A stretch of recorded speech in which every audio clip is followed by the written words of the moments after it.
Just getting started or feeling stuck? Wherever you're at, the VO Dojo is here to help you take your voiceover career all the way. Get the training, support, and connection you need to guide you every step of the way, from I don't know to working pro. You get a rock-solid foundation and all the tools you need for your sustained, successful voiceover career. Mindset, skill set, and real-world experience, all in a hands-on, hearts-in, supportive community.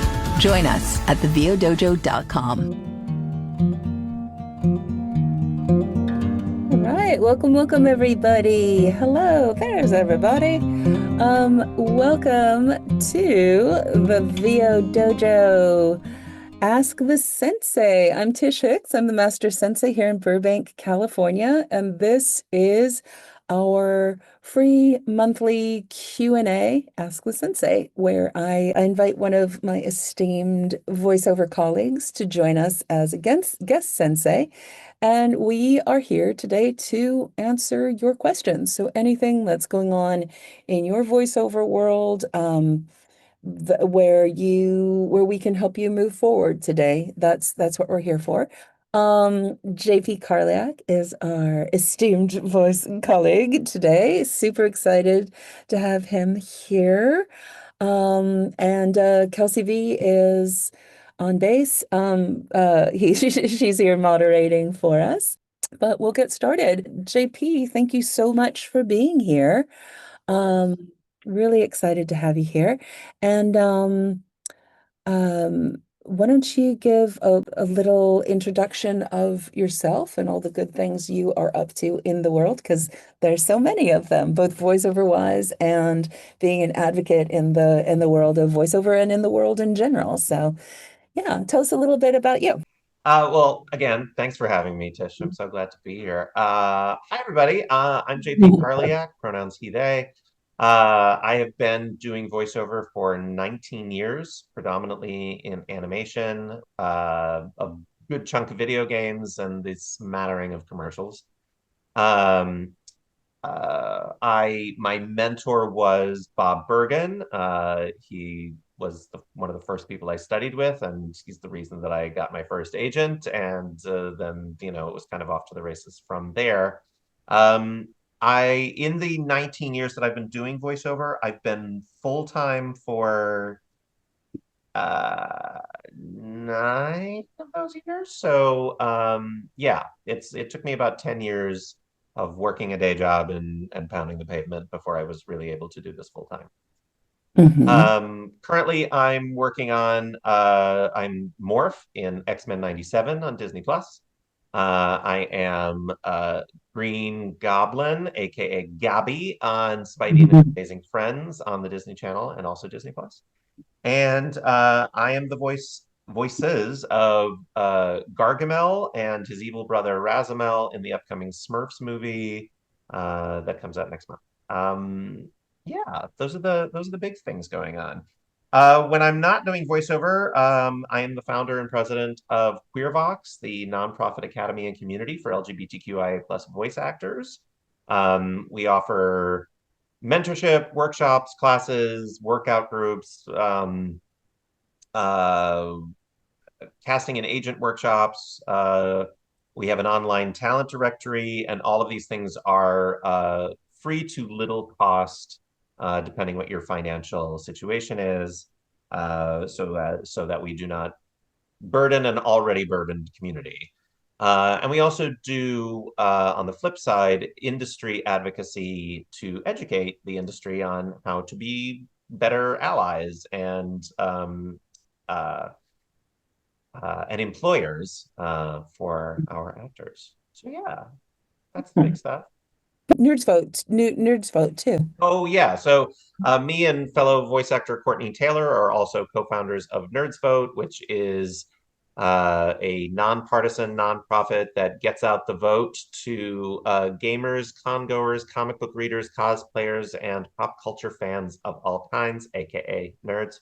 And we've been doing that since 2017. So let's get started with questions. With the questions. Hi, everyone. I do films, right? Background. I have a couple of films on Hulu and Netflix, but I've never done voiceover. I don't know how to get started. I have an agent. Do I need to have a specific what do you call voiceover agent to get jobs? Or yeah, I don't know. How do I get started? I've never done voiceover. Help me out here. So the resource that I always tell everybody to start with is I want to be a voiceactor.com, the amazing resource created, compiled, and edited by D. Bradley Baker. He is a brilliant voice actor in animation, video games, and more. And this is an exhaustive guide from I'm thinking about being a voice actor all the way to I'm a working pro and I have questions about everything from accounting to my home setup to, I mean, so many of us when lockdown hit and we all had to figure out how to work from home, were like poring over D's website to figure out how to do our home setup properly. So that's a great place to start. In answer to your more specific question as to the agent part, I mean, and I'm sure since this is a predominantly non-union group, I'm sure some of the people on here would tell you that it really depends upon your union status. It kind of depends upon what kind of work you want to do. I mean, there's pay-to-play sites. There's certainly other avenues for finding work, but if you're specifically looking for union projects, then yeah, a lot of those do come through agents. Not all, but a lot. And you do need, at the very least, an agent in your agency who specifically reps voiceover or a specifically voiceover agency. Of course, you can ask your agent. Sometimes they can, pull the breakdowns for voiceover work if you want to dip your toe in and see and, get some stuff. But if it's not primarily what they do, it's not going to be, a long-term fix. It's more just like a toe dip. And then as far as you're already an actor, you're already doing background, you've already done a lot of the heavy lifting of some of acting training, which is such a major component of voiceover, and certainly one of the first things you need to do. Improv, scene study, all of that is key. But beyond that, I highly recommend just taking a variety of different voiceover classes in animation, commercials, video games, promo, audiobooks, and then just see what sticks. Because, I took classes in all those different things, and I quickly found out like I don't necessarily have the schedule for promo that works for me, even though it's a fun gig and certainly can be a very lucrative gig if you get it. Audiobooks, I do not have the stamina to do audiobooks. I love doing many characters, but God, that is such brilliant work for the people who can do it. But and then animation and video games were very much up my alley, so that's what I stuck with. And commercials are one of the things that so many agents look for you to have expertise in commercials because it is a moneymaker.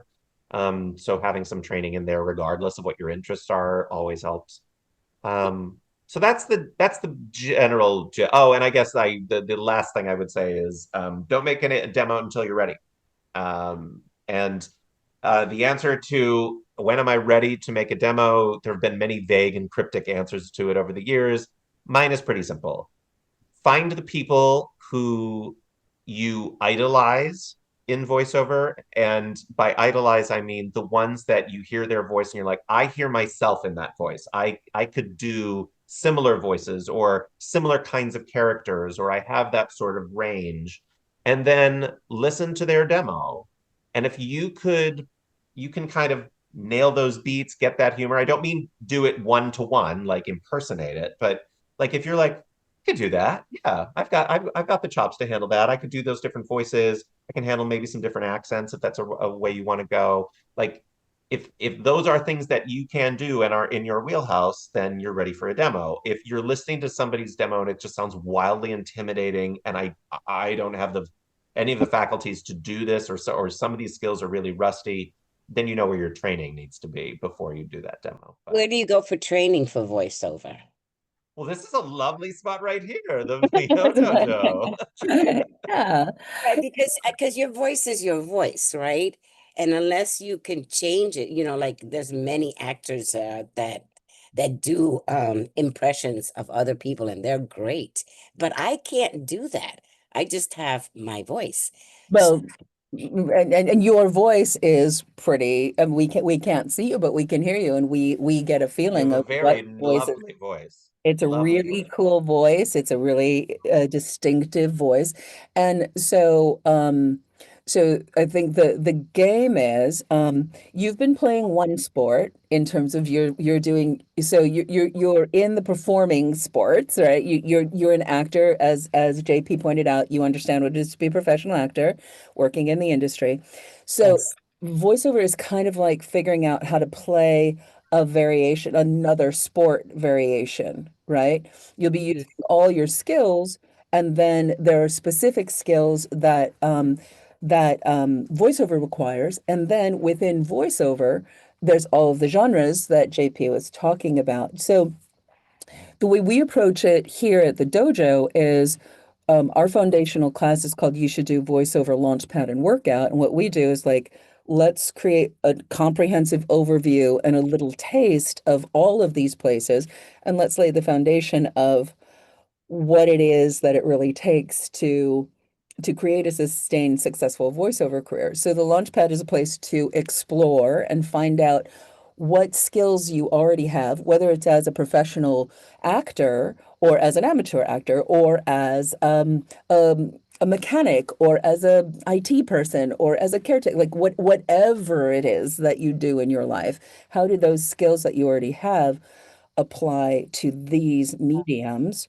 And then how do you find out who you are in these mediums? Because the way we approach it is aligning you with the power and possibility of your voice, and then understanding what each of these things require, and then how do you bring that work to you and bring yourself to that work.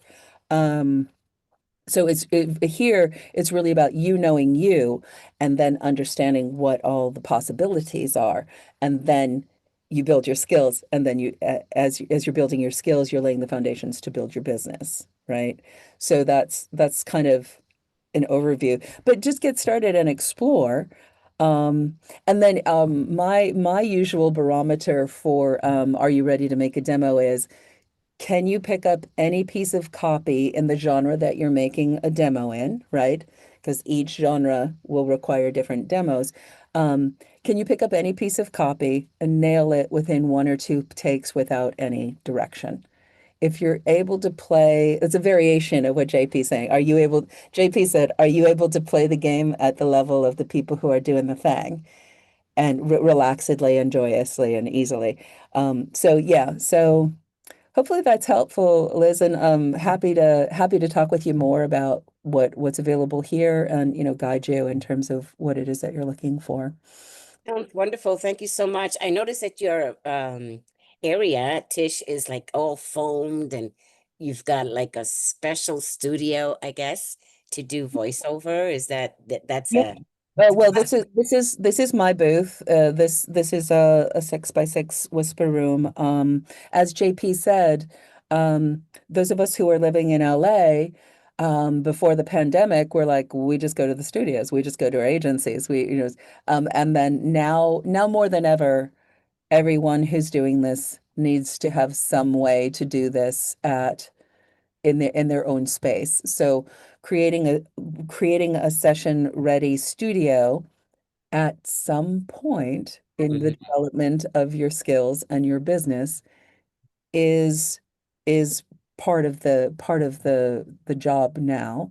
It doesn't have to be a 6x6 whisper room. It can be part of your closet as you're beginning. It can be a section of your room that you create. So there's all sorts of layers, and there's all sorts of layers. It's kind of like if you asked, like, how to become a professional boxer, or I'd like to be a ballet dancer.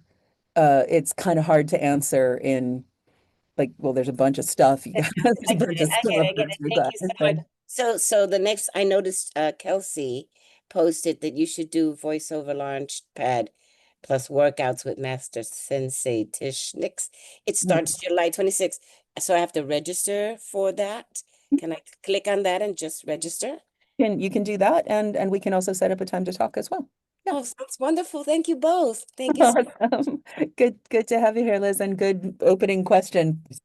How do you do? How do you do this? Well, lots of layers to it, and everybody who's on the journey knows, like, you're like, oh yeah, I remember being there. Okay, yeah. Good. Great question. Who's next, Kels? Simone is up next. Simone can't talk, so I'm going to go ahead and read the question for them. I'm not an advocate for early compliance, but how are we preparing for the ripple effects of the attitudes of the current administration?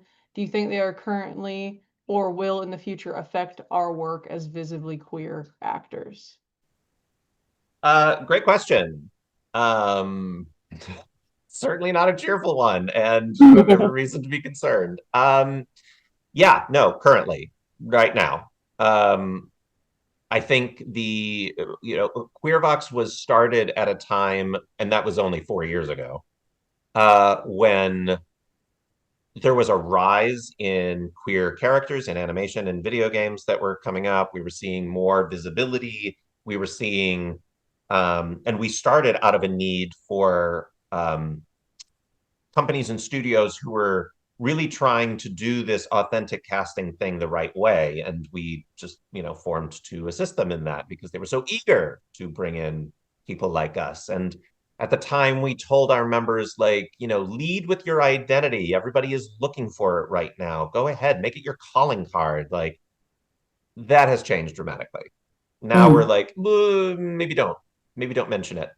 If anything, we want to train you to be an excellent actor first, which we should be doing anyway. But at the moment, it just seemed like everybody was interested in, do you have any queer people that we can hire?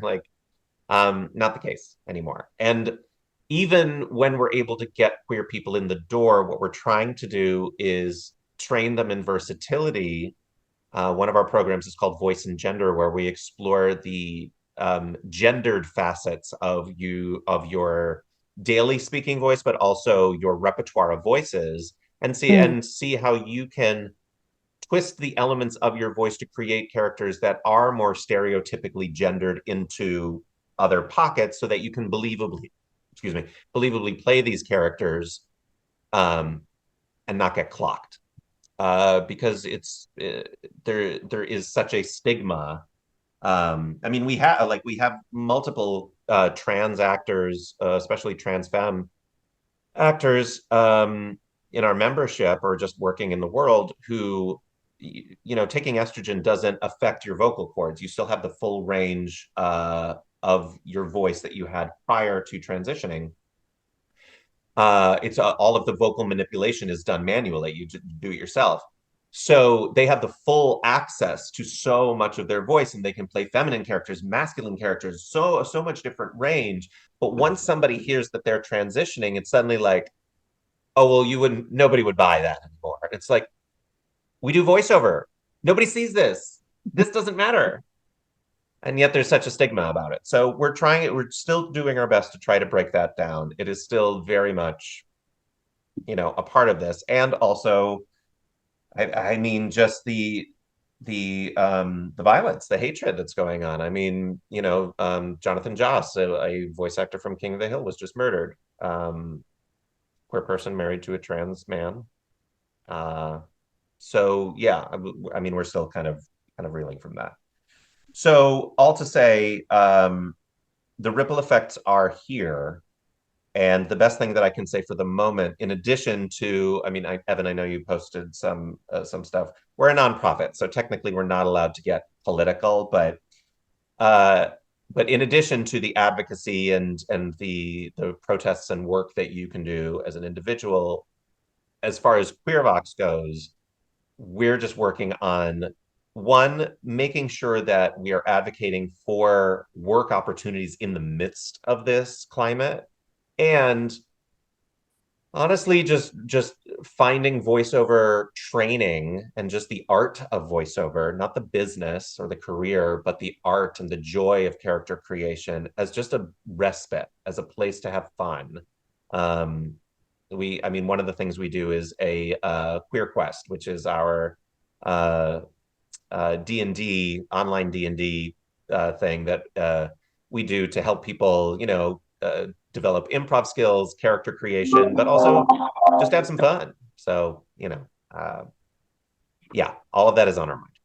So I can't speak specifically to like how to support like LGBTQ in like voice acting industry, but if you want to like want looking for like ways to like help generally, you can always go look up at Indivisible and see what type of events that they're hosting and go attend those.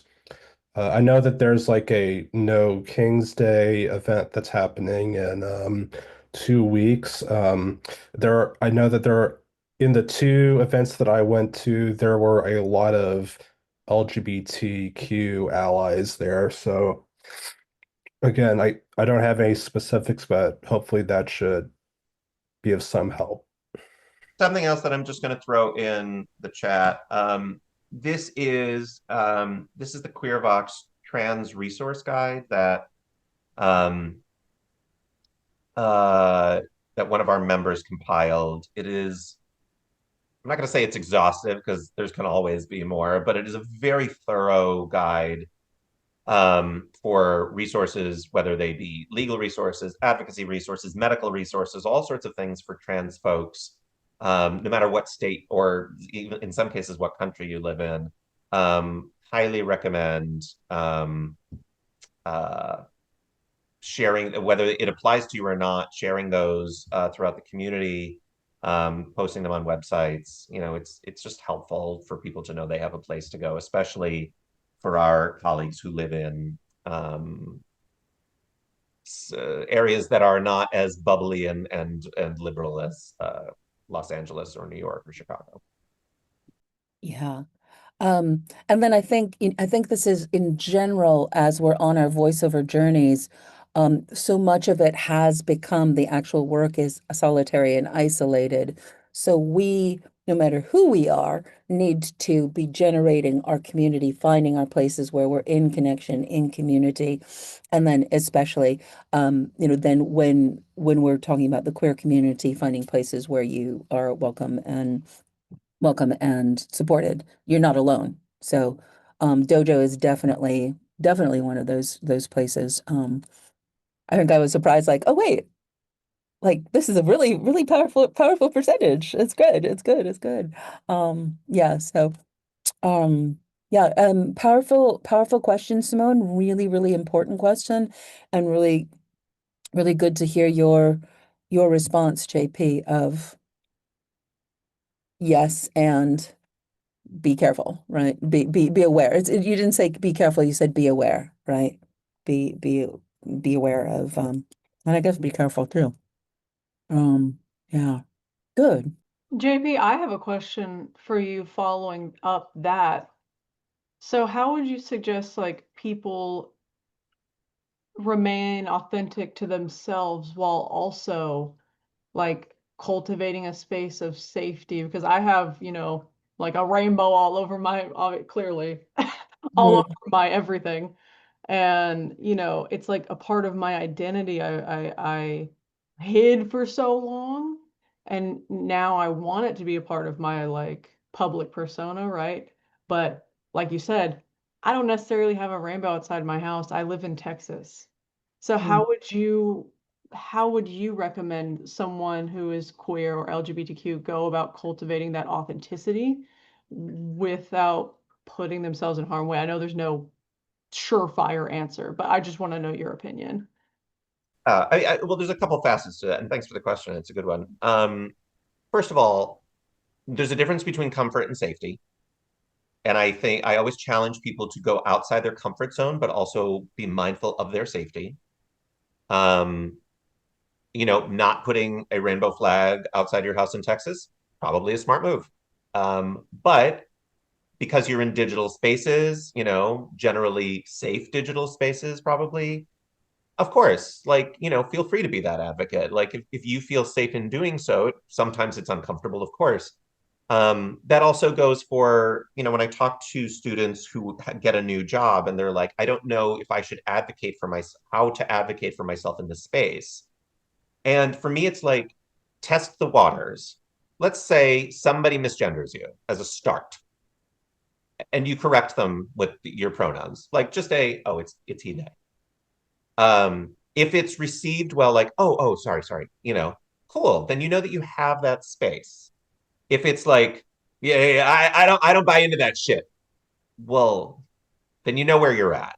And you can make that call from that point of like, do I need this job? Do I not need this job? Like you can make those calls. And I never begrudge a queer person or any marginalized community from keeping the job no matter what the circumstances are, because all of those jobs are footholds to climbing the mountain of success. And that's how we get further along, is that representation. So all good. If you want to leave that job, leave. If you want to keep that job, keep it. Your representation in the space is what matters here. So that's a part of it as well. As far as like, what should you put on your website? What should you put on your profiles? Like, what's all, like, how much should I? It really is to your comfort level. I mean, like, for me, it's all over mine. And I do that not because it's like, if you want the gayest voice imaginable, call JP Karliak, even though I'm sure there are some people that think that. But for me, I love the surprise. I love when I walk into a room after getting cast as, for instance, Alec Baldwin's Boss Baby. And they look at me with my nails and my hair and my bag, and they're like, what? And I'm like, exactly. That's what I'm talking about. It's the whole point of what Queer Vox is talking about, is that idea of don't judge a book by its cover. Our voices have a lot of different, a lot of us have so much malleability in what we can do with our voices. Don't judge it by what you hear, or by what you see. So, yeah, a lot of it really just comes down to, what do you feel comfortable doing? I would say, though, always lead with what your excellence is. Like, if it's quirky side characters, or if it's action anime characters, or if it's like, whatever your thing is, lead with that and let your queerness support it, as opposed to the other way around. Mm. Because that's always, like, regardless of what you're doing, that's all, like, your authenticity is not only that it's like, actually, it's also, it is also that I'm a three-dimensional and fully rounded person that has so many facets to me, including my outness and my queerness. So, and it that automatically makes you more real and more desirable as somebody to work with. And then I think also, in terms of that kernel of an idea, what can everyone do that is like, this is identifying about me, like, say you're African American, or say that you're from another country, or say that, like, how can you have that is something that is true of you, and the eunice that you bring, and the strength that you bring of your skills, and is the foundation of all of that, right? And that's yeah, I think that's really powerful.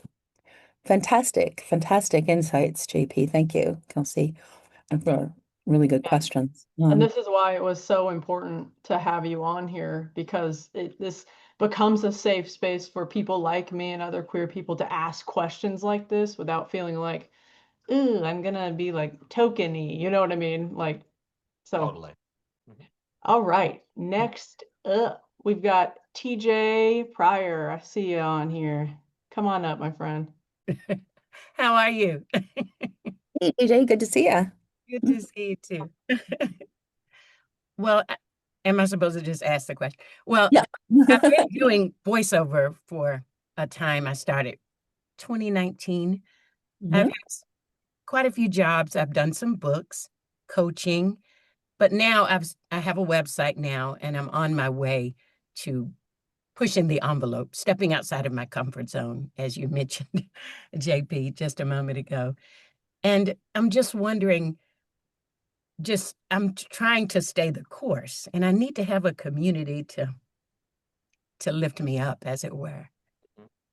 I have my own little studio here, and my dream studio, of course, is a whisper room because I live in Knoxville, and it's made in Morristown, where I live.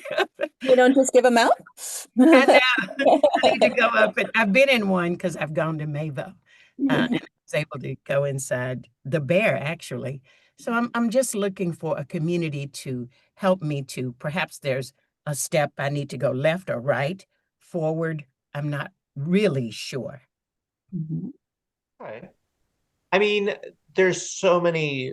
I think if one can find silver linings to a pandemic, which is always a tricky thing, I do think one of the silver linings has been the online communities that have built up that have created accessibility for people, especially for people around the country. Okay.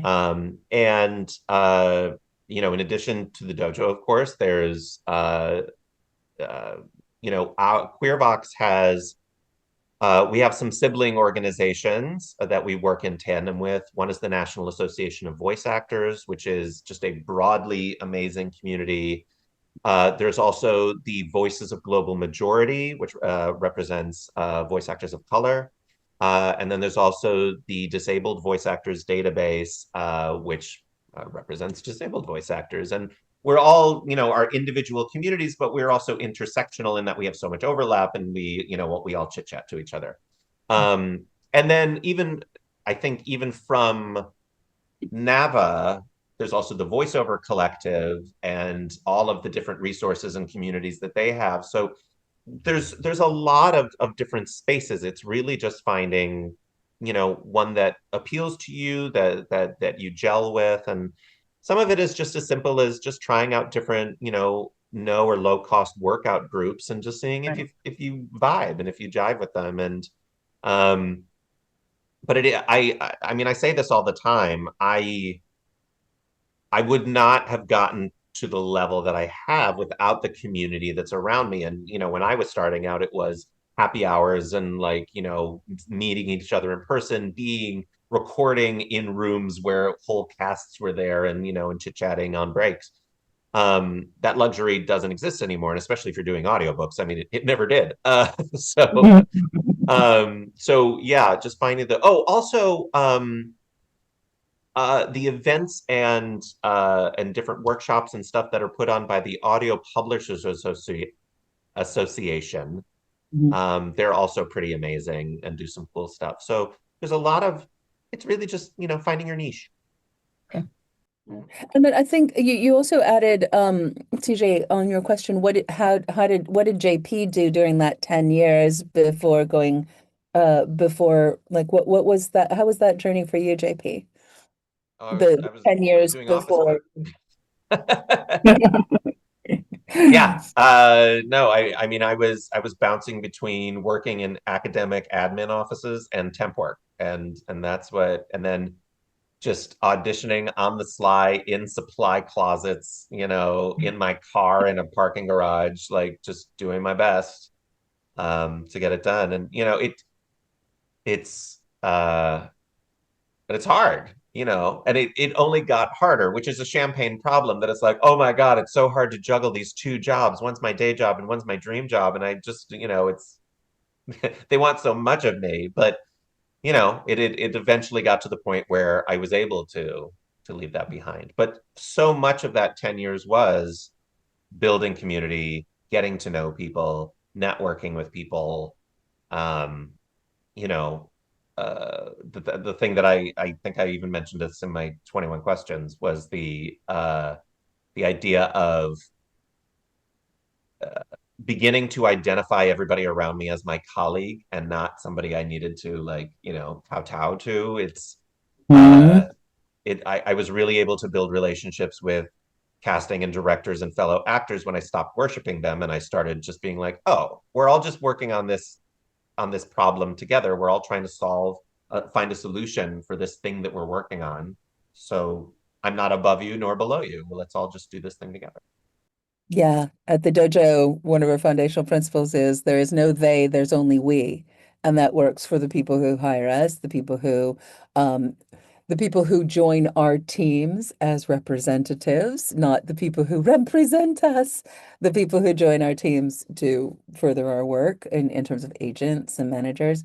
And I love that too, JP, of we are all colleagues. At the dojo, we have our development division, which starts with the Launchpad and then continues with the Mystery to Mastery program. And then when you earn your black belt in the Mystery to Mastery program, you cross the threshold into our working pro division, which is called the nth degree, like nth degree black belt.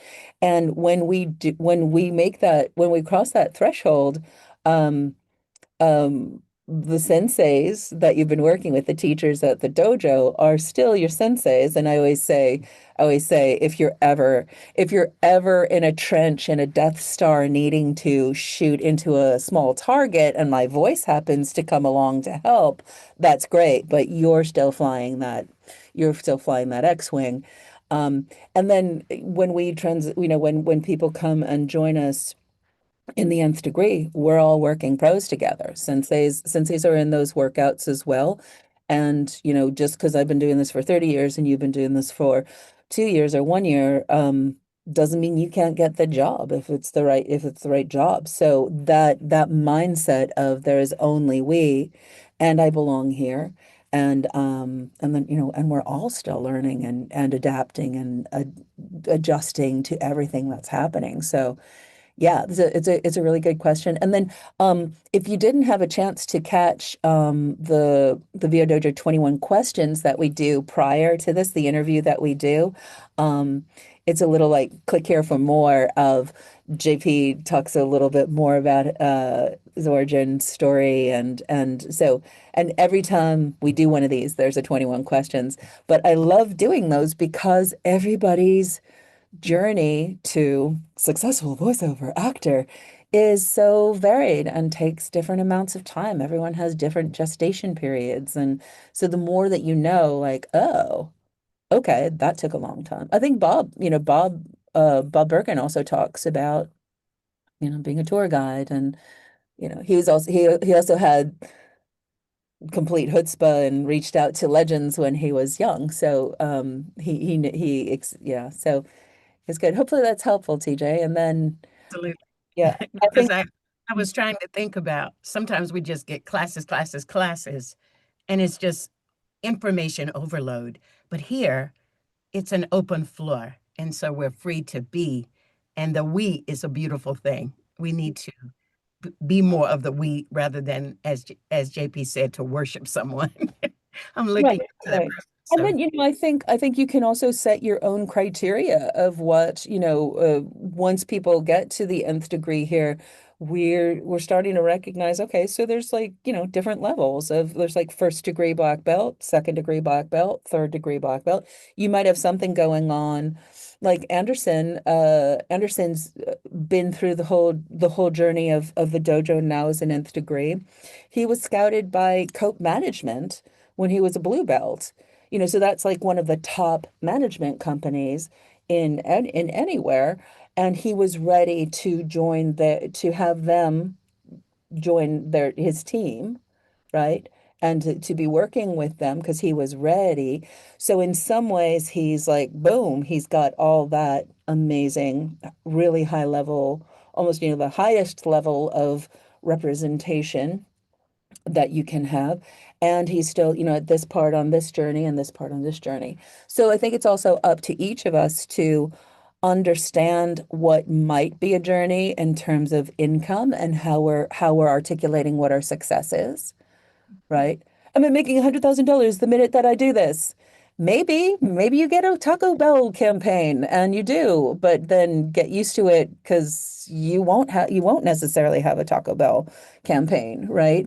Or maybe not. Maybe it takes a while, and maybe you're just adding those zeros as the years go by. But staying on the trail, finding the people who are with you on the journey, and then continue to trust and believe in yourself is what it is. And it's not easy, but it doesn't have to be hard. Evan, come on up again, friend. Thank you. So JP, knowing that you eventually settled on a focus on animation and gaming, what type of voiceover work did you initially start out in? I'm kind of unicorny in this area. I never, I never did non-union work. I went directly from classes to an agent. The first gig I booked was a union video game.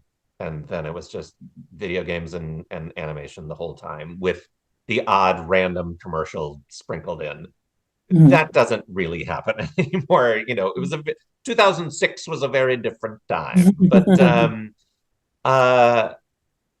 yeah, I mean, you know, and I think that's part of why when I get the question, you know, how do I start in voiceover now, or where should I be getting jobs?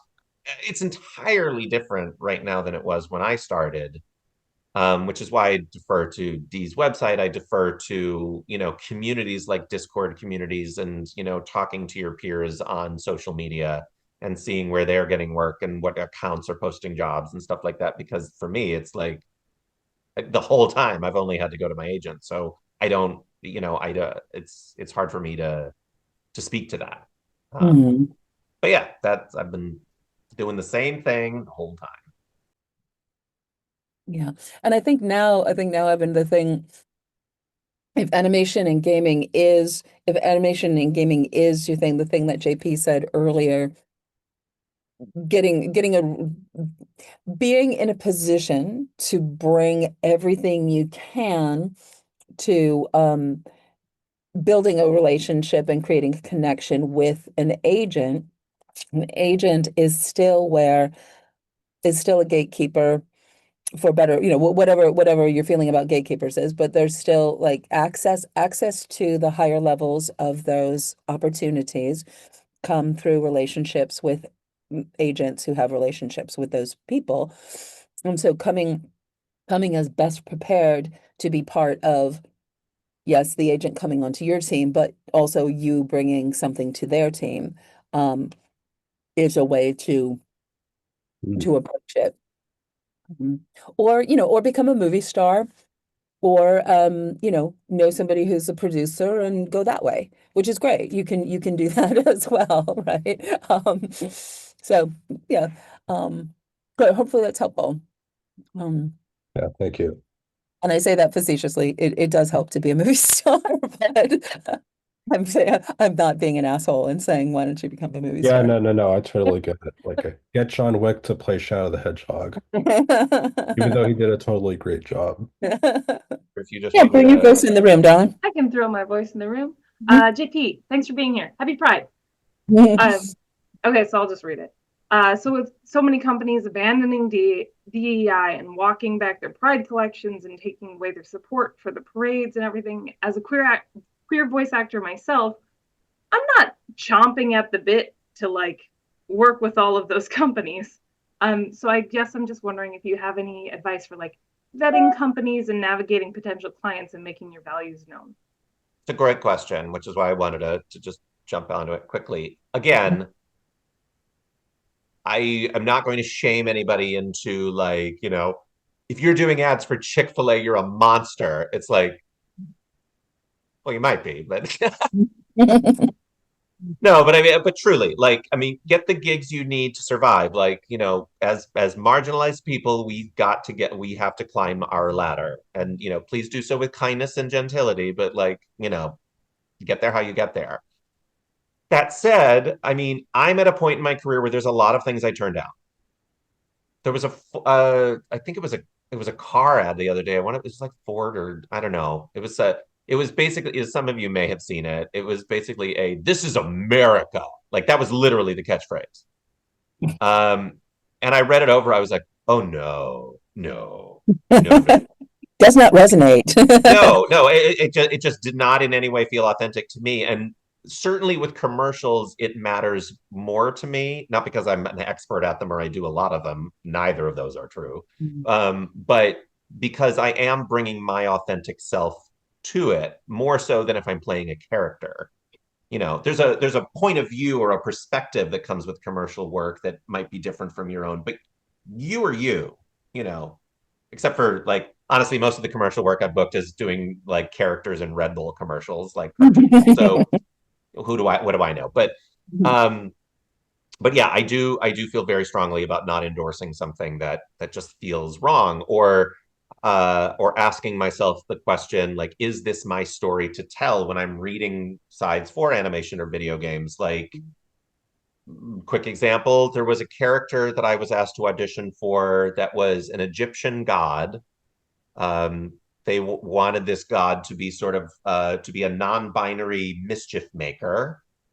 Cool, checking boxes. But then I was like, Egyptian. And as I read, it was very extensive character description, and they were talking about how this was a god that came from the mythology of Ethiopia and kind of worked its way across Africa into Egyptian culture and all. And they were really specific about the cultural history and the sort of the dramaturgy of this character, not just like, oh no, it's a pharaoh with the thing. Like, and I was like, I wrote back to them. I'm like, gang, no, not me. Non-binary, like, yeah, as a genderqueer person certainly can, but because of the African history that's so baked into this character, and you've specifically said is baked into this character, I should not touch it. And so that's is this my story to tell? And sometimes it's a little more gray, and you kind of have to be like, I don't know, like in talking to my friends at Voices of Global Majority, like, if there's an audition for an Asian character and you are Asian, but you're not, like, the character is Japanese and you're Korean, well, is the Japanese heritage of that character so inherent to what's going on? Like, the whole show is about a Japanese family and their culture and everything, or is it just like a hodgepodge group of mercenaries who are kind of doing their thing and one of them just happens to be Japanese? Then you can fudge it. Like, and so there are those moments where you can kind of pick and choose, like, what feels right. As far as companies go, like, there's going to be the ones that, like McDonald's. Like, is McDonald's like horrible? Yeah, but at the same time, like, they're omnipresent, but if you don't feel personally that they are responsible for something that you despise, or like they make your blood boil, then make that money, get on to the next gig. Like, it's truly up to you. It varies from thing to thing. For some reason I have a thing about doing ads for Walmart, but Not doing them, or not doing them, or you love to not do doing them. Like, right. I just don't love it. And I certainly, as F, would not do an ad for Target right now. They can screw. But, like, would I do an ad for Amazon, even though I just canceled my Prime? Maybe. I don't know. It kind of varies from thing to thing, and it really is up to your gut about how deeply you want to vet, where you're at in your career, and getting the stepping stones to going further. It's totally up to you to go with your moral fiber. I know I'm going over, but like one last story before I go. There was a Harry Potter video game, 𝗏𝗏, not the big one. It was a mobile Harry Potter game. And I started working on it. What was that? 2016? It took like 4 years for it was in Genesis and I would just go in and do like 6 lines, and then they would call me back like 3 or 4 months later, and I would come back and do 6 more lines. Mobile game. When I started that game, Ms. Rowling had not come out as being anti-trans. So by the time she did, I was 4 sessions in out of the 10 I ended up actually doing. And even in that first few months, it was just like, there's no way she's sticking with this. She can't be that dumb. Like, she's an intelligent person. There's no way. Well, I was wrong. So by the time it got to the point where it was like, she's never going to backtrack on this, this is where she's at, I was 6 deep. And I made the decision that it's like, okay, I could do one of two things. First of all, I wasn't playing Harry or Ron or anything. I was playing like a side character. The only person that I would have pissed off if I quit that job was the engineer, because he'd have to was the guy who's the director and everything, because he'd have to recast it. Ms. Rowling would never, ever, ever know that I left that game. And even if I wanted her to know, I couldn't say it online because of the NDA. So I decided, all right, I'm going to do this gig. I'm going to see it to the end. I'm not going to promote it. I mean, this is the first I've mentioned, and you're getting an exclusive in the VO Dojo today. But after I was done with it, I calculated how much money I made from the whole thing, and I donated all of it to Trevor. You know, actually, no, I donated it to, I divided it up between three different, I think Trans Law Center, Trevor, it was a few different things. That was my way of dealing with it, you know, and I don't advertise that. But it was, there are going to be the gigs that you're going to have feelings about sometimes in the middle of them, you know, and it's just going back to your moral center about how am I going to feel about this when this comes out? How am I going to feel about this 5 years from now? How can I make myself be okay with this? You know, and sometimes that means leaving, and sometimes that means finding a creative solution. Absolutely. That's amazing. And every story that I was going to add to that, you just covered. So that was beautiful and fantastic. Yeah. We're driving the car and we make our choices, and it's an art form that serves commerce. And then we let that commerce serve our art form and our lives and our morals. So JP, how do people stay in touch with you? You can follow me on Instagram at 𝗃𝗃𝗧𝗃. My website is 𝗃𝗃𝗧𝗃.com. And then also 𝗃𝗏𝗁 is at 𝗃𝗏𝗁 on Instagram and Blue Sky, or sorry, at 𝗃𝗏𝗁 Academy on Instagram and Blue Sky. Our website is 𝗃𝗏𝗁.org. And then there's also 𝗏𝑠vote, which is 𝗏𝑠vote.com. Yeah, you're good. And then the dojo, we always have good things like this happening the first Wednesday of the month. The third Wednesday of the month, we have Get to Know VO, our annual scholarship, the Daniel Escobar scholarship that we've given away the past 3 years, and we'll be opening up applications for it. It's for a full scholarship to our full Mystery to Mastery program. As Liz said, next Launchpad is happening July 26th. Fight clubs. Yeah, come check out Fight Clubs. There are working pro workouts. Everybody's invited to be a part, other spectator player. All kinds of great opportunities to connect. Even if you just come and watch, we let spectators ask questions, so you can engage as much as you want. It's not like you're just going to be sitting there watching and not being able to engage at all. So come and join us. Yeah, and we also have You Should Do audiobooks with award-winning narrator Ronnie Butler in August. So if you're interested in audiobooks and you want to learn the hustle of it, that is a great place to go. And then if any of this has sparked you, if you're looking for community, find a time to hop on my call with me, and happy to talk with you about where you're at and where you'd like to be. So also, if you can't find a time on the calendar, you can email me at this email and we'll get something coordinated. We'll figure it out. Let's take a couple more questions while we have JP. Robert, I saw that you had your hand up. Hey, Robert. How's it going? So my question that I have specifically for you today, because I know since we are in the Pride Month, what would you say is the, like, I guess your pivotal moment where finding your own identity and using your own unique voice in the industry has really benefited a lot of actors out there that are also kind of struggling to find their, unique personalities and standing out in this industry. And the basis, and it's pretty much just the whole thesis for finding queer folks in general. How would you say that finding your identity was very pivotal in your life? And passing it on to others. Great question. Well, I think I fall into the camp of some of those queer folks who I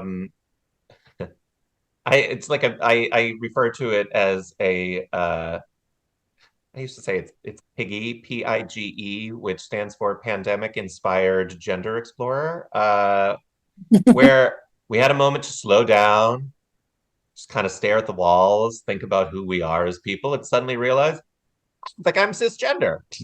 Yeah, and that was kind of it for me, where a lot of things started to make sense, and I make light of it, but really a lot of it also just came from learning about more gender non-conforming individuals and starting to read about it and really just, absorbing what that meant. And I started to feel like this is something that I know in my bones is me, and that I've never had language for or vocabulary for. And I also don't have friends who identify this way, as far as I know. And so, a little bit selfishly, 𝗏𝗄𝑏𝗺 was born out of my need to meet more gender non-conforming individuals. And I think if there's something that I picked up, I started it at the end of 2021. And I think something that I learned from the Black Lives Matter movement was that if you want to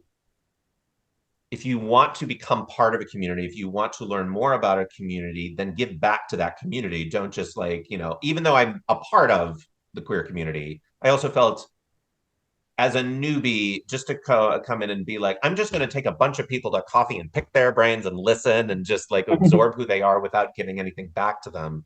I felt it was so important to give back and to be like, okay, I'm a part of this. How do I better support my siblings?